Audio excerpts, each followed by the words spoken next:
Bismillah, alhamdulillah, wassalatu wassalamu ala nabiyina Muhammadin wa ala alihi wa sahbihi wa man wala. Amma ba'd. Assalamualaikum warahmatullahi ta'ala wabarakatuh. InsyaAllah sa araw na ito ating tatalakayin ang surah kabilang sa pinaka-importante na surah sa banal na Quran, na kung saan obligado at karapat-dapat na pag-aralan ng isang Muslim. Ang surah na ito ay ang suratu Al-Fatiha. Fatiha, ibig sabihin sa Tagalog ay pambungad. Ang Fatiha ay sa Tagalog ay pambungad. Ang surah na ito ay mayroong mga pangalan. Bagkus marami ang pangalan na itinawag sa surah na ito ng ating mga ulama. At para sa kaalaman ng lahat, ang mga pangalan na nababasa natin sa Quran, pangalan ng mga surah, ito po ay nanggagaling sa ating mga ulama. Ang mga ulama, sila ang naglagay ng mga pangalan ng mga surah. At madalas ito ay kanilang kinukuha, hinahango sa unang aya ng mga surah. At minsan naman ay mayroong mga hadith mula sa propeta sallallahu alaihi wasallam na siya mismo ang tumawag sa surah na ito. Siya mismo ang tumawag sa surah na ito. Ngunit madalas ang mga pangalan ng surah ay nilalagay ng ating mga ulama. Kabilang sa pangalan na ito ay una-una ay ang Fatiha. Ibig sabihin ang pambungad. Ang surah nito ay tinawag na pambungad o Fatiha sapagkat dito nagsisimula ang banal na Quran. Pagka binuksan natin ang banal na Quran, makikita natin ang una-una natin makikita ay ang suratu Al-Fatiha. So ito ang ginawang panimula ng Allah subhanahu wa ta'ala sa banal na Quran. Kung kaya ito ay tinawag na Al-Fatiha. Ito rin ay tinatawag nila na Ummul Quran, ina ng Quran. Ito rin ay tinatawag nila na Ummul Quran. Dahil ang ina, siya yung binabalikan. At dahil ang Fatiha ang siyang pambungad at siyang panimula, siya yung binabalikan. Siya yung binabalikan. Kung kaya siya ay tinawag na Ummu al-Quran. Tinatawag din siya na ina ng aklat. Ina ng aklat at ito ay kahalintulad ng Ummul Quran. Na kung saan ang kitab, al-kitab o aklat ay kabilang din sa mga pangalan na mababasa natin sa Quran mismo na itinawag ng Allah subhanahu wa ta'ala dito sa Quran. At tinatawag din ito na as-sab'ul mathani. Ibig sabihin ng as-sab'ul mathani ay 7 talata. At yes, 7 talata talaga ang suratu Al-Fatiha na ito. At ito rin ay tinatawag na as-salah.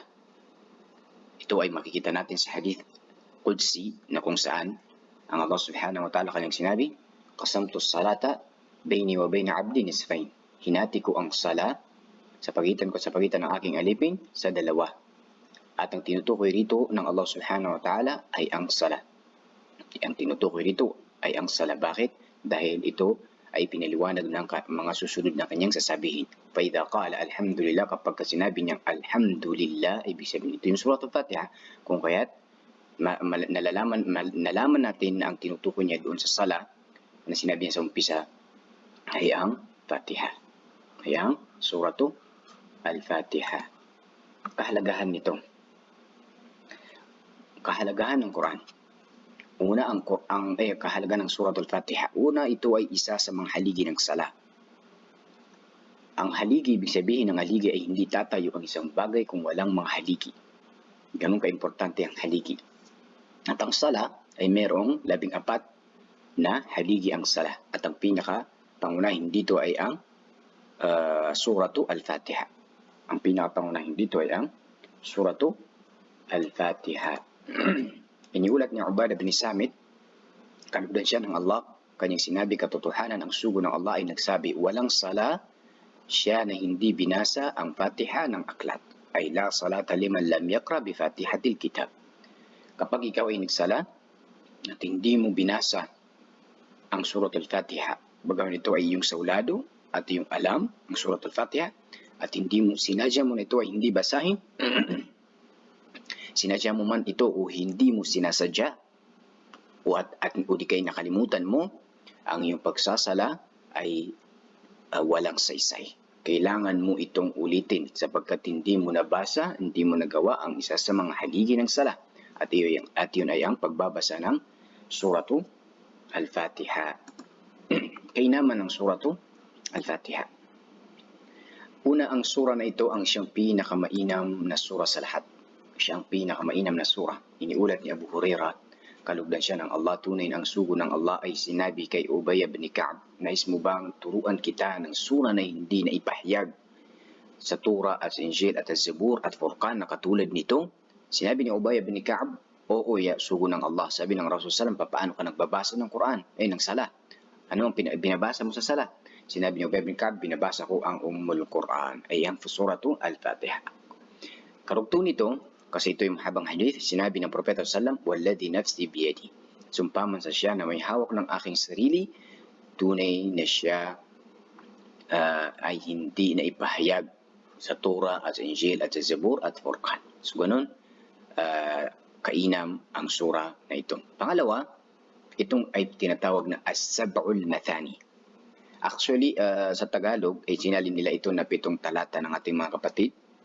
Ngunit mayroon din na mga kahulugan yung as-sab'ul mathani na ito. No? At marami ang mga talakayan ng ating mga ulama kung ano ba talaga ang totoong tinutukoy sa salitang ito na as-sab'ul mathani. Subalit hindi na natin ito papasukin sapagkat ito ay malawak. So ito ay 7 talata. Iniulat ni Abu Sa'id al-Mu'alla, kalugdan siya ng Allah, tunay na ang sugo ng Allah ay sinabi sa kanya, tiyak na ituturo ko sa iyo ang pinakadakilang sura bago ka makalabas sa masjid. Pagkatapos ay ang Propeta sallallahu alaihi wasallam ay hinawakan ng kamay ni Abu Sa'id al-Mu'alla at hinihila ito, kumbaga sabay silang lumalabas ng masjid. Ngayon nung sila ay makarating na sa pintuan ng masjid, pinaalala siya ni Abu Sa'id, sabi na, sugo ng Allah, hindi ba sinabi mo sa akin na tuturuan mo ako ng pinakadakilang sura sa Quran? Sinabi sa kanya ng Propeta sallallahu alaihi wasallam, alhamdulillahi rabbil alamin. Hanggang sa huli, pagkatapos sinabi niya siya ang 7 talata ay siya ang as-sab'ul mathani at ang dakilang Quran ay pinahayag sa akin. At ang dakilang Quran na ipinahayag sa akin. Paano natin nasabi na ito ay kainaman?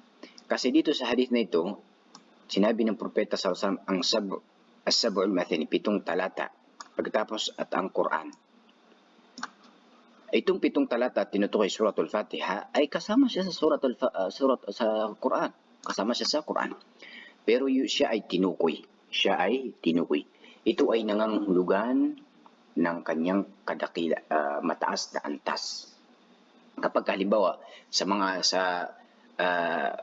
ulama, no, kapag binanggit ang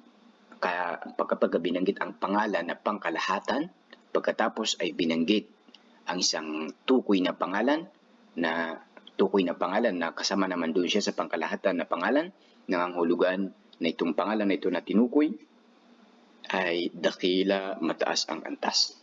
Katulad halimbawa ng sinabi ng Allah subhanahu wa ta'ala sa ibang aya, tanazzalul malaikatu war-ruhu fiha, ay bababa ang mga anghel at ang ruh, at tinutukoy dito si Jibril. No, si Jibril ay kabilang sa mga anghel. So dahil sa itinukoy ng Allah subhanahu wa ta'ala, ibig sabihin si Jibril ay mataas ang kanyang antas sa Allah subhanahu wa ta'ala. So ito yung halimbawa ng pag binanggit ang pangalang pangkalahatan, pagkatapos ay mayroon siyang tinukoy na pangalan at yung tinukoy na yun ay kabilang dun sa pangkalahatan, ay nangangahulugan na itong tinukoy niya na pangalan ay mataas ang antas. Katulad nito, ang 7 talata, which is ang suratul Fatiha, ay kabilang sa Quran. Pero tinukoy ito ng Allah subhanahu wa ta'ala, tinukoy ito ng Propeta sallallahu alaihi wasallam, nangangahulugan na dakila ang sura na ito. Ang sura na ito ay gamot. Ang sura na ito ay gamot. At ang paraan ng paggagamot sa sura na ito ay babasahin mo ng 7 beses doon sa may sakit. Babasahin mo ng 7 beses doon sa may sakit. Ito ay iniulat ni Abu Sa'id al-Khudri, kalugdan siya ng Allah, ang mga tao kabilang sa sinabi niya, itong iniulat ni Abu Sa'id al-Khudri ay ito yung mga sahaba na sila ay mayroong nasa misyon. Sila ay nasa misyon at habang sila ay naglalakbay ay napadaan sila sa isa sa mga lugar. At humingi sila ng permiso na sila ay papasukin, patuluyin, bigyan ng pagkain at mapagpahinga sila. Pero hindi sila ay tinanggihan ng mga tao doon sa lugar na yung tinanggihan sila ng pinuno nila. So ang nangyari, sila ay huminto lamang doon sa labas, ay sa boundary ng lugar, at doon sila na mahinga. Nagkataon, ang kanilang pinuno ay tinuklaw ng ahas. Tinuklaw ng ahas yung kanilang pinuno at ginamot nito. Wala silang makita na gamot dito. No, hindi umepektibo ang kanilang mga gamot. So nagtanong-tanong sila, naipag-isip nila, bakit hindi na lang natin puntahan yung mga tao doon sa boundary, tanungin natin sila, baka meron silang alam na gamot o di kaya meron silang dala na gamot. Tinanong nila yung mga sahaba ng propeta sallallahu kung sino ba sa inyo ang may alam na gamot sa natuklaw na ahas. Isa sa mga sahaba ay nagtaas ng kamay, sabi niya, alam ko. Ngunit hindi ko siya gagamutin sapagkat kanina ay humingi kami ng permiso sa inyo na patuloy niyo kami sa inyong lugar, subalit hindi niyo kami pinatuloy, kami inyong tinanggihan. At papayag lang ako na gamutin siya na sa isang kapalit. Bibigyan niyo kami ng pagkain. So sila ay nagkasundo sa pagkain. Pagkatapos nun, itong sahabi na ito, kasama ng propeta sallallahu ay ginamot niya yung kanilang pinuno at ang kanyang ginamit ay yung suratu al-Fatiha. Binasa niya ang suratu al-Fatiha. Pagkatapos, makuha nila yung kapalit, pagkain. Sinabi ng mga sahaba, hindi kami kakain dyan hanggat hindi natin natatanong ang propeta sallallahu alaihi wasallam. Kung kahit nang makabalik sila, ay tinanong nila ang propeta sallallahu alaihi wasallam. Sinabi ng propeta, wa ma yudrika annaha ruqya. Paano mo nalaman na ito ay ruqya? So doon sa sinabi ng propeta sallallahu alaihi wasallam, nangangahulugan na ang suratul Fatiha na ito ay talagang gamot sa may sakit. Bismillahirrahmanirrahim. Alhamdulillahi rabbil alamin. Arrahmanir rahim. Maliki yawmiddin. Iyyaka na'budu wa iyyaka nasta'in. Ihdinas siratal mustaqim. Siratal ladzina an'amta 'alaihim ghairil maghdubi 'alaihim waladdallin. Ang una, ang bismillah. Ibig sabihin ng bismillah ay ako ay magsisimula sa ngalan ng Allah subhanahu wa ta'ala. Ako ay nagsisimula bilang paghingi ng tulong sa ngalan ng Allah subhanahu wa ta'ala, ang mahabagin at maawain. Ito yung tafsir ng Bismillahirrahmanirrahim. Ako ay magsisimula bilang paghingi ng tulong sa ngalan ng Allah subhanahu wa ta'ala, ang mahabagin at maawain. Ito ang ibig sabihin ng suratu al-Fatiha. Itong ba na ito sa suratul Fatiha na ito ay tinutukoy rito na tabarruk.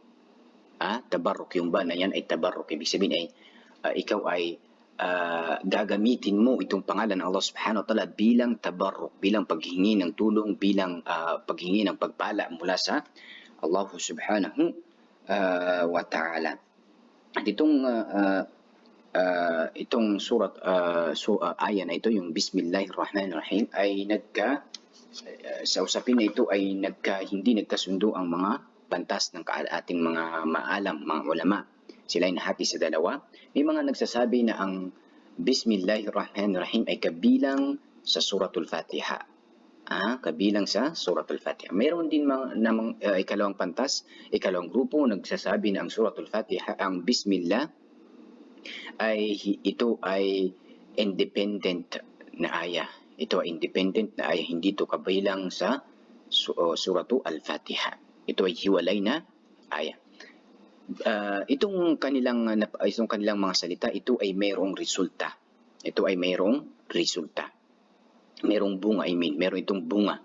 Kung saan yung mga grupo ng mga pantas na nagsasabi na ito ay kabilang sa suratul Fatiha, ay kapag sinabi natin ito ay kabilang sa suratul Fatiha, katulad ng sinabi ng unang grupo, ay ibig sabihin kapag ikaw ay magsasala sa Maghrib, Isha at saka Fajr, kailangan kung paano mo nilalakasan ang iyong boses kapag magbabasa ka ng suratul Fatiha, ay ganun din ang Bismillah.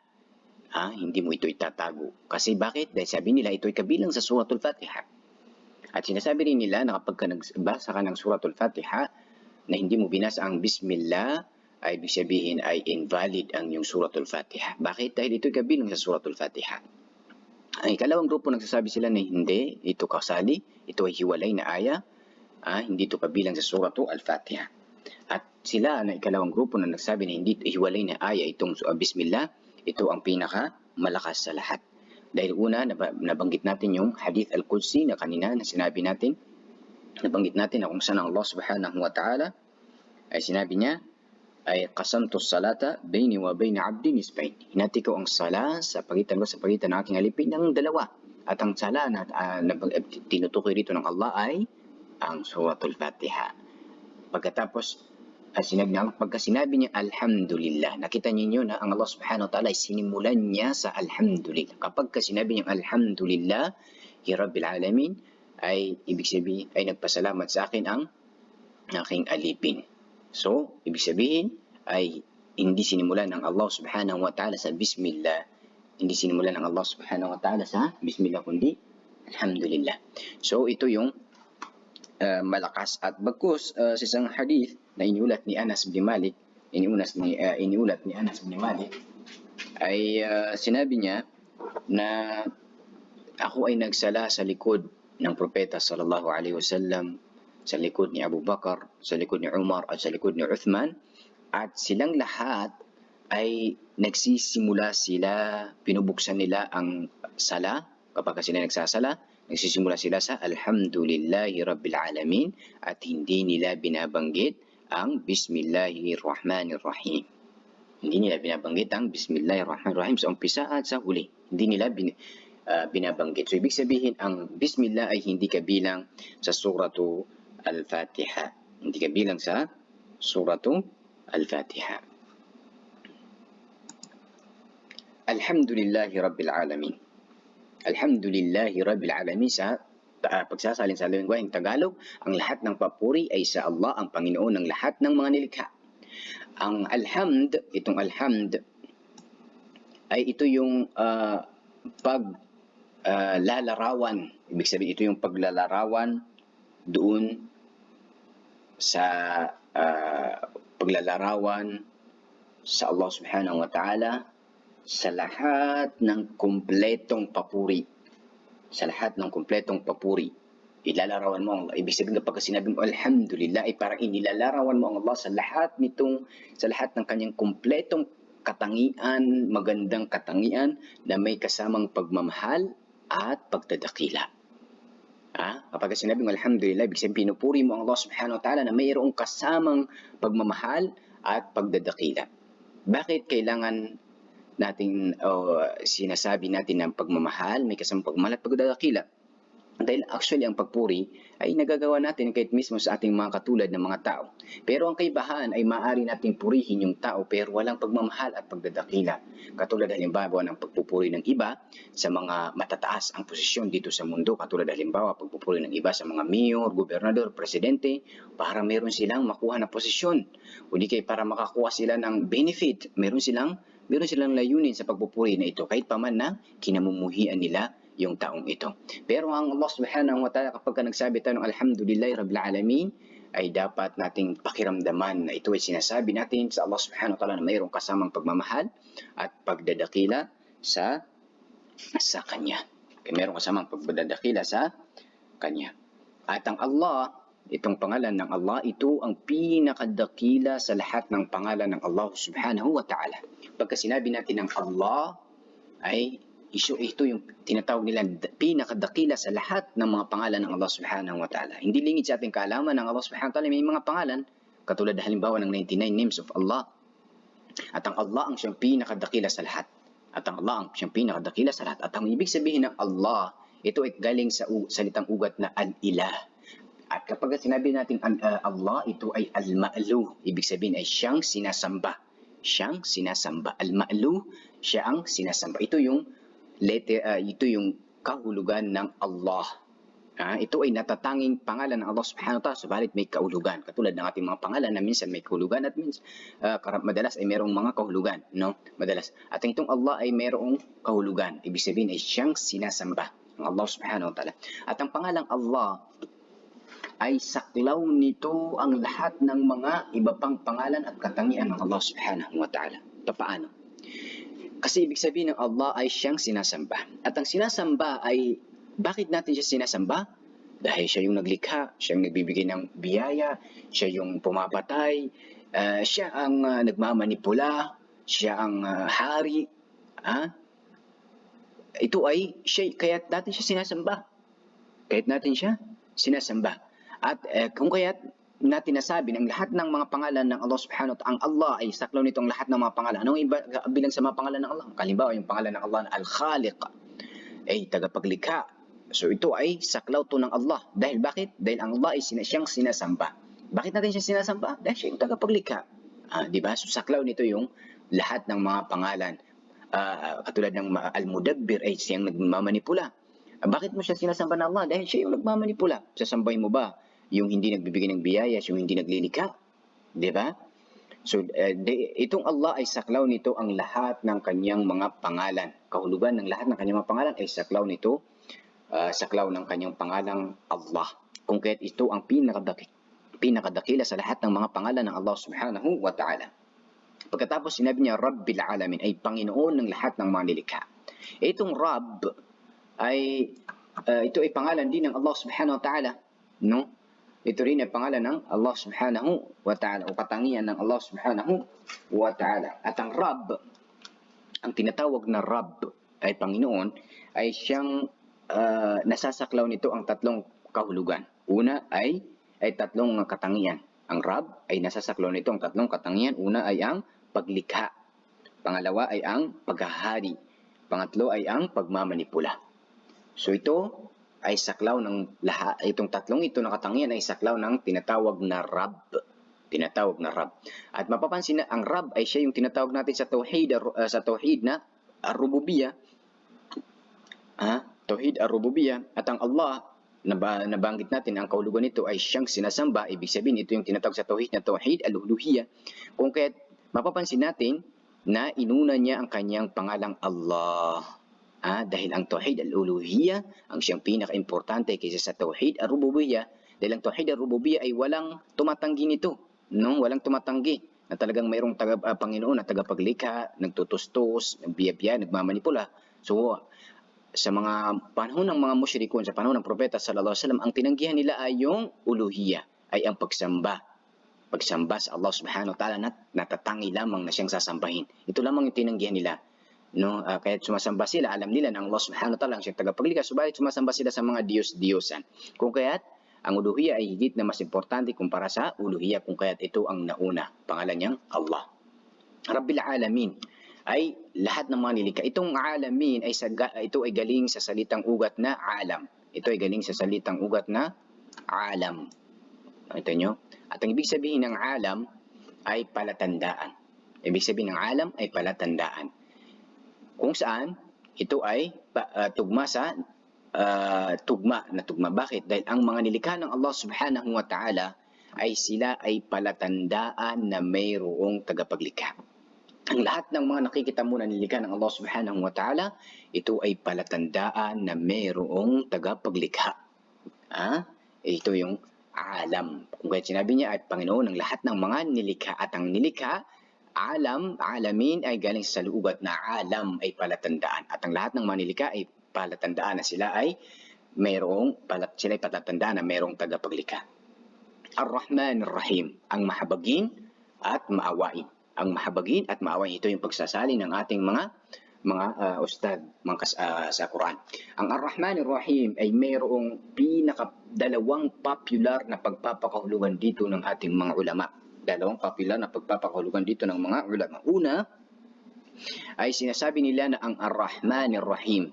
Ang Rahman ay ibig sabihin ng Rahman ay ang habag, malawak na habag ng Allah. Ay siyang may habag na malawak. Siyang may malawak na habag. At ang Rahim ay patuloy ang kanyang habag o patuloy ang kanyang awa sa kanyang mga nilikha. Ito yung una.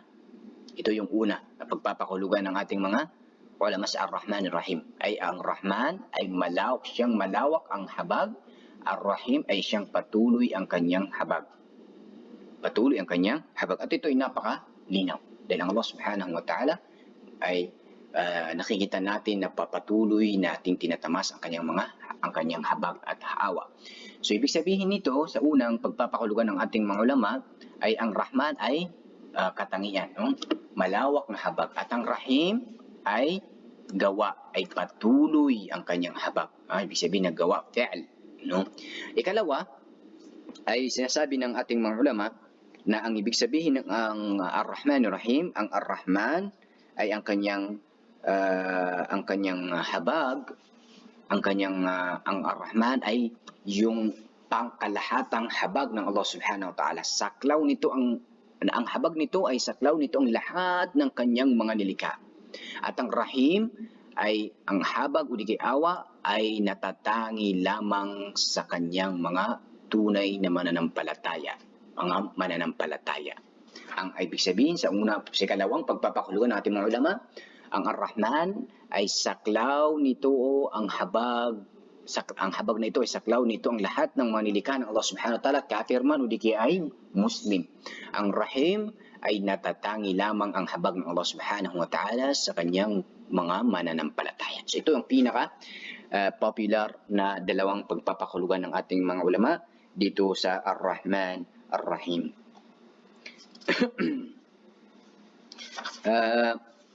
Pagkatapos sinabi ng Allah Subhanahu wa Ta'ala, Maliki Yawmiddin, ay ang hari, ang maghahari sa araw ng pagbabayad. Sa araw ng pagbabayad. Saan ito magaganap? Sa kabilang buhay. Saan ito magaganap? Sa kabilang buhay. At itong Malik ito ay naisalaysay ito, dalawang klase ang pagbabasa nito. Dalawang klase ang pagbabasa nito at lahat ito ay tama at authentic na binasa ng Propeta sallallahu alaihi wasallam sa dalawang paraan. Maliki at saka Maliki. Maliki Yawmiddin, ikalawa, Maliki Yawmiddin. At anong pinagkaiba ng dalawa? Anong pinagkaiba ng dalawa? Ang pinagkaiba, ibig sabihin ng Malik ay, ibig sabihin kapag sinabi natin na Maliki Yawmiddin, ibig sabihin ng Malik ay siya yung kumukontrol sa isang bagay. Halimbawa, siya yung kumukontrol sa isang bagay kahit hindi niya ito pagmamayari. Halimbawa, dito sa Saudi Arabia, si Malik, King Salman, ay siya yung kumukontrol sa Saudi Arabia, pero maaring itong mga lupa na ito hindi niya pagmamayari dahil ito ay lupa na sa angkan ng Quraysh, ito ang angkan ng Qahtani, maaring hindi, pero siya yung namumuno sa kanila. Siya yung namumuno sa kanila. Siya yung namumuno at kumukontrol sa kanila. So Malik ang tawag doon, Malik. Siya ang kumukontrol kahit pa man hindi siya yung nagmamayari. Pero kapag sinabi nating Malik, ibig sabihin siya yung nagmamayari kahit pa hindi siya yung kumukontrol. Halimbawa sa isang kumpanya, mayroong nagmamayari ng kumpanya pero hindi siya yung kumukontrol. Meron siyang nilagay na mga kumukontrol dito sa kumpanya na ito. Pero siya yung may-ari. So ito yung Malik, nagmamayari pero hindi. At ito ang dalawang klaseng pagbabasa ay parehas ito na katangian ng Allah Subhanahu wa Ta'ala, gawain ng Allah Subhanahu wa Ta'ala. Siya yung nagmamayari at siya rin yung nagmamanipula sa lahat. At dito sinabi ng Allah Subhanahu wa Ta'ala, Yawmiddin. Ang din na ito ay may dalawang kahulugan. Din ay may dalawang kahulugan. Una ay gantimpala. Gantimpala ay jaza. At sa kabilang buhay, kaya dito ito yung ginamit niya sa araw ng pagbabayad ay tinatawag na kabilang buhay. At meron ikalawang kahulugan ng ang din ay tinatawag gawa. Gawa. Katulad ng halimbawa na sinabi ng Allah Subhanahu wa Ta'ala, Al-yawma akmaltu lakum dinakum. Sa araw na ito, kinumpleto ko sa inyo yung din. At yung tinutukoy nito ng Allah ay ang gawa, ay yung pagsasabuhay, paraan ng pagsasabuhay ng natin dito sa mundo. Ito yung din. Pero dito sa aya na itong tinutukoy dito ay ang pagbabayad ng pagbibigay ng gantimpala sa mga sumunod at parusa naman sa mga sumuway. Ito yung din. Ibig sabihin ng din. At ang Allah Subhanahu wa Ta'ala, binanggit niya rito na siya ang hari sa araw ng pagbabayad, ay siyang hari sa kabilang buhay. Bakit hindi niya binanggit na siya rin ang hari sa mundong ito? Hindi pa siya ang hari. Pero dito ay binanggit niya ay sa kabilang buhay. Ang dahilan ay dahil dito sa mundong ito, ay hindi maaring sa ibang mga tao hindi lantad ang pagiging hari ng Allah Subhanahu wa Ta'ala. Katulad halimbawa ng mga komunista, yung mga komunista ay wala silang tinuturing na hari, wala silang tinuturing na Diyos. Kung ano yung pinuno nila doon sa kanilang lugar ay siyang tinuturing nila na hari, no? Hindi lantad sa ibang mga tao ang pagkahari ng Allah Subhanahu wa Ta'ala dahil mayroon silang mga nakikita ng mga hari dito, mga pinuno dito sa mundo. Pero sa kabilang buhay ay lantad ang kapangyarihan ng Allah Subhanahu wa Ta'ala. Lantad ang paghahari ng Allah Subhanahu wa Ta'ala. Walang maghahari doon sa kabilang buhay maliban sa Allah Subhanahu wa Ta'ala. Bagkus yung mga hari dito sa mundo na sila ay naging mataas, pagdating nila sa kabilang buhay, sila ay ibababa ng Allah Subhanahu wa Ta'ala. Paliliitin sila ng Allah Subhanahu wa Ta'ala. Ang kanilang antas ay masyadong maliit pagdating nila sa kabilang buhay. Ito ay gantimpala nila dahil sa sila ay nagmataas sa mundo. Pagdating nila sa kabilang buhay, sila ang pinakamababa sa lahat. Sino ang pinakamababa bilang paggagantimpala sa kanila ng Allah Subhanahu wa Ta'ala, parusa sa kanila ng Allah Subhanahu wa Ta'ala. So, sa kabilang buhay ay lantad ang pagiging hari ng Allah Subhanahu wa Ta'ala, katulad ng sinabi ng Allah, limanil mulkul yawm. Kanino ang paghahari sa araw na ito? Ang Allah Subhanahu wa Ta'ala mananawagan sa kabilang buhay. Kanino ang paghahari sa kabilang buhay? Lillahil wahidil qahar. Ay para lamang sa Allah. Paghahari ay sa Allah lamang na siyang nag-iisa na walang makakalaban sa kanya. Lalantad ang kapangyarihan paghahari ng Allah Subhanahu wa Ta'ala sa kabilang buhay. Kung kahit ito ang dahilan o sekreto na ito ang kanyang binanggit sa aya na ito. Pagkatapos sinabi ng Allah Subhanahu wa Ta'ala, Iyyaka na'budu wa iyyaka nasta'in. Ay ikaw lamang po ang aming sasambahin at ikaw lamang po ang aming hihingan ng tulong. Dito sa aya na ito ay inuna ng Allah Subhanahu wa Ta'ala itong inuna niya, ikaw lamang ang aming. Inuna ng Allah Subhanahu wa Ta'ala. Hindi niya sinabi, halimbawa, hindi niya sinabi na ikaw ang sasambahin namin, ikaw. Sinasamba namin ay ikaw. Hindi yung paraan ng kanyang pagsasabi, kundi sinabi niya, ikaw lamang ang amin. Bakit? Dahil hindi importante ay ang ibada. Hindi importante ay ang ibada.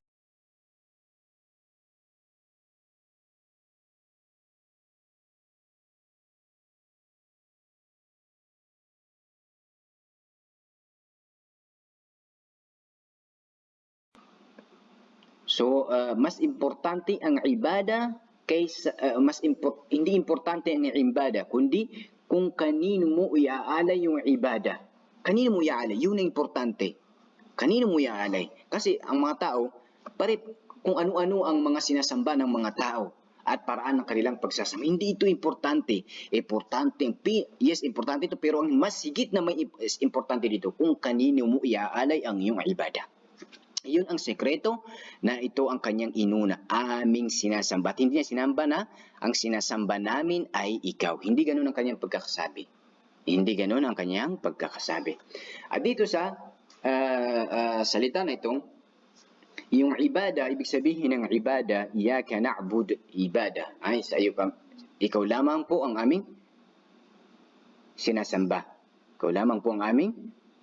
Ang ibada ay saklaw nito, nilalaman nito, saklaw nito yung paggawa ng mga inutos ng Allah Subhanahu wa Ta'ala at pag-iwas sa kanyang mga pinagbabawal. Hindi ka matatawag na tunay na mananampalataya sa Allah Subhanahu wa Ta'ala kapag hindi ka nagpasailalim sa mga utos ng Allah Subhanahu wa Ta'ala. Kahit pa ikaw ay sumasamba pero hindi ka sumusunod sa kanyang utos, umiiwas sa kanyang mga nilikha, mga pinagbabawal, ay hindi ka tunay na religyoso sa Allah o alipin ng Allah Subhanahu wa Ta'ala.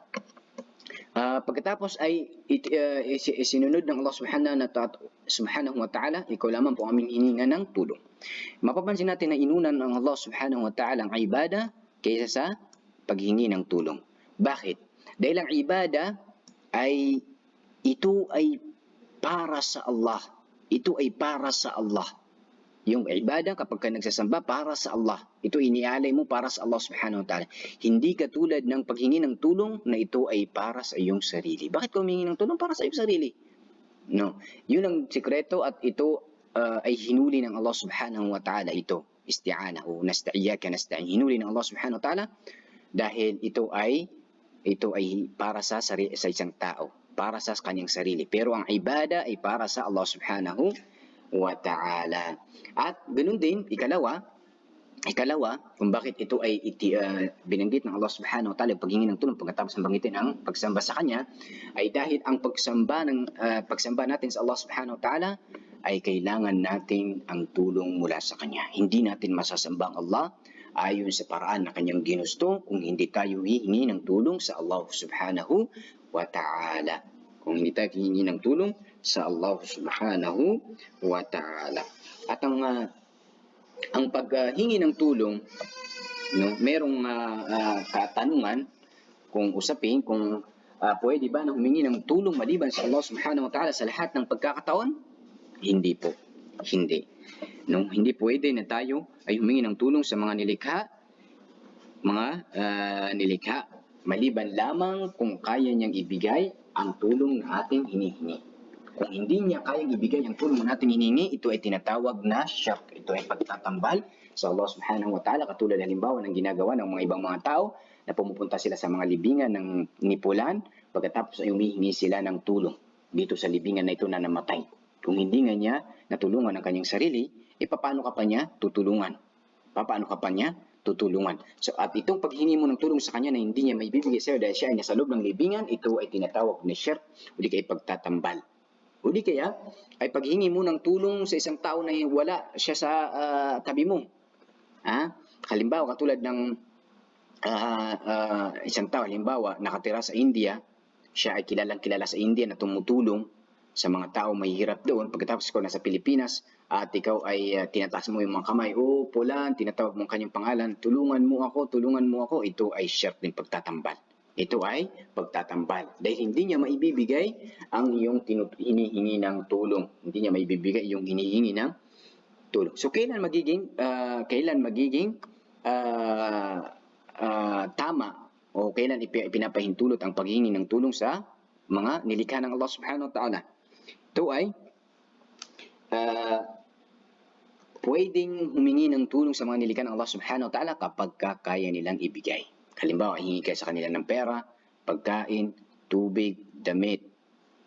So ito ay kaya niyang ibigay, so ito ay pinapahintulutan ng Islam na humingi ka sa kanya. Pinapahintulutan. Pero ang pinakamainam sa lahat ay hindi ka humingi ng tulong sa kanya. Maliban lamang, una, kapag labis kang nangangailangan. Pangalawa ay kapag alam mo na ikatutuwa niya kapag humingi ka sa kanyang tulong. Kapag alam mo, batid mo na pag humingi ka ng tulong sa kanya, ikatutuwa niya, yes, humingi ka ng tulong sa kanya. Bakit hindi mainam na ikaw ay humingi ng tulong maliban lamang kung emergency talaga? Kasi kapag humingi ka ng tulong sa isang tao, ay ang nangyayari ay naibababa mo ang iyong sarili, ang iyong antas doon sa taong iyon.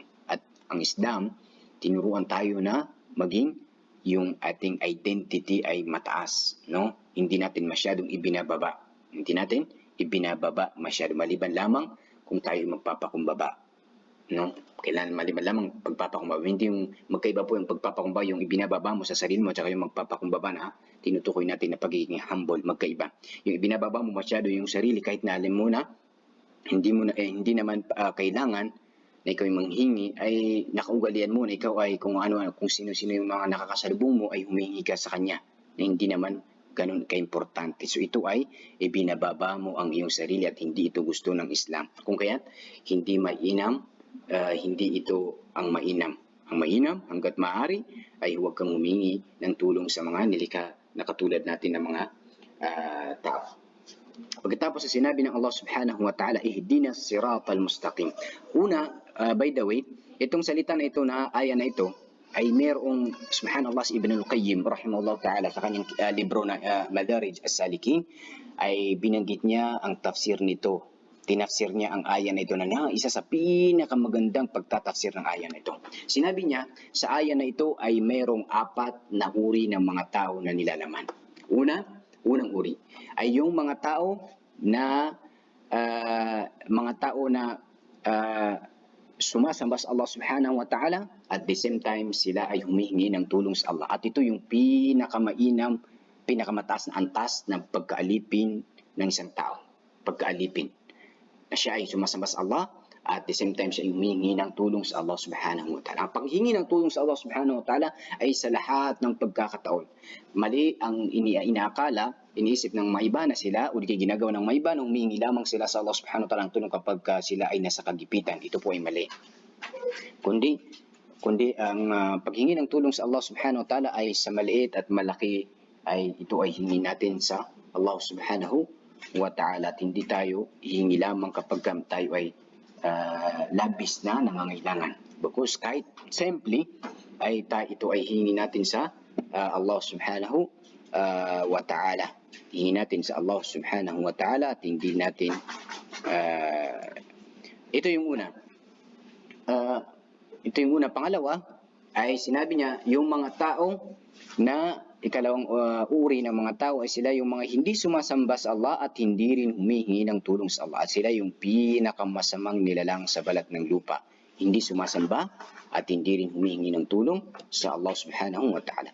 Pangalawa ay sila yung mga sumasamba sa Allah at hindi sila humihingi ng tulong sa Allah. At ito yung sinabi ni Ibn al-Qayyim, ito yung karamihan sa mga mabubuting mananampalataya. Sumasamba lamang sila sa Allah subhanahu wa ta'ala. Sinusunod nila yung mga utos ng Allah subhanahu wa ta'ala, iniwasan nila yung mga pinagbabawal ng Allah subhanahu wa ta'ala, subalit hindi sila humihingi ng tulong. Subhanallah.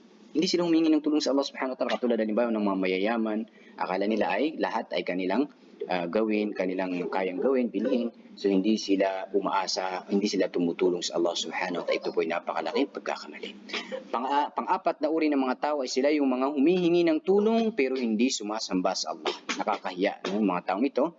Alam lang nila ay humingi ng tulong pero hindi nila kayang magpasailalim sa batas ng Allah subhanahu wa ta'ala. Hindi naman sila sumasamba, hindi sila nagsasala.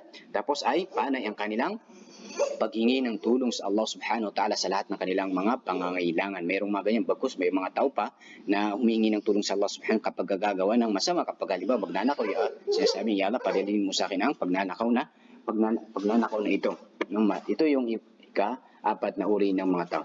Pagkatapos sinabi ng Allah, ihdinas siratal mustaqim. Ihdinas siratal mustaqim. Gabayan mo kami, patnubayan mo kami sa matuwid na landas. At ang hidayah, ito'y naati sa dalawa, yung hidayah na tawfiq, yung gabay, at ikalawa ay yung patnubay. Yung gabay ay lahat itong magagawa. Ito ay nagagawa kahit di ng mga tao, nagagawa ng tao kung saan tuturuan mo siya. Halimbawa, gagabayan mo siya, paano siya matuto, paano siya paano siya magsasala, ito ay gabay. Pero ang patnubay, yung pagpasok ng isang tao, halimbawa sa patnubay ng Allah subhanahu wa ta'ala, ito ay nagmumula lamang sa Allah subhanahu wa ta'ala. Halimbawa, yung gabay, gagabayan mo siya, paano siya makakapasok sa Islam, pero yung patnubay ay nagmumula sa Allah subhanahu wa ta'ala. Hindi siya papasok sa Islam, ibig sabihin hindi siya papasok sa Islam, maliban lamang kung siya ay pinatnubayan ng Allah subhanahu wa ta'ala. Pero kaya mo siyang gabayan, ituro mo sa kanya kung paano siya papasok sa Islam. Siratal mustaqim ay sa matuwid na landas. Ito'y nangangulugan na ang landas ay dalawa, matuwid at baluktot na landas. At dito sa landas, matuwid na landas, anong tinutukoy dito ng Allah subhanahu wa ta'ala? Dito ay pinaliwanag ng Allah subhanahu wa ta'ala sa huling ayat. Sinabi niya, landas na sila na iyong mga an'amta alayhim, ay sila yung mga ginawaran mo ng iyong pagpapala. Ibig sabihin sila yung mga ginabayan ng Allah subhanahu wa ta'ala at hindi sila yung mga nagkamit o umani ng iyong puot, ugalit at mga nanligaw. Sa aya na ito, sa huling aya na ito ay naglalaman ito ng tatlong grupo ng mga tao. Unang grupo, sila yung mga pinatnubayan ng Allah subhanahu wa ta'ala. Pangalawa ay sila yung mga kinaputan ng Allah subhanahu wa ta'ala. Pangatlo ay yung mga taong mga naligaw. Mga taong mga naligaw. At makikita natin ng Allah subhanahu wa ta'ala ay inunan niya yung mga umani ng puot kaysa mga naligaw. Bakit? Dahil ito ay higit na mas matindi. Dahil ibig sabihin ng umani ng mga puot ay sila yung mga katulad ng mga Hudyo na may alam nila, batid nila ang pagkapropeta ng propeta ni Muhammad sallallahu alaihi wasallam dahil ito ay nakatala sa kanilang aklat, subalit hindi nila ito sinunod. Hindi nila ito sinunod. Kaya't umani sila ng puot sa Allah subhanahu wa ta'ala dahil alam nila pero hindi nila sinunod ang propeta sallallahu alaihi wasallam. At itong mga dalin, ito talagang sila yung mga ligaw, wala silang alam. Wala silang, sumasamba sila sa Allah subhanahu wa ta'ala ng walang kaalaman. Katulad halimbawa ng mga Kristiyano na gumagawa ng iba't ibang klaseng pagsamba na wala namang basihan. Walang basihan. Sila ay sumasamba lamang kung kani-kanino at kung anong-anong klaseng paraan ng kanilang pagsamba. Kung kahit sila ay mga ligaw. Pero itong mga ligaw ay mas magaan kumpara dito sa mga alam batid ang katotohanan ngunit hindi nila ito ginawa o hindi nila ito isinabuhay. Kung kaya't ito ang hinuna ng Allah subhanahu wa ta'ala sa aya na ito. So dito lang nagtatapos ang ating pagpapaliwanag sa surah Al-Fatiha. Wallahu ta'ala alam wa sallallahu ala nabiyina Muhammad wa ala alihi wa sahbihi wa sallam.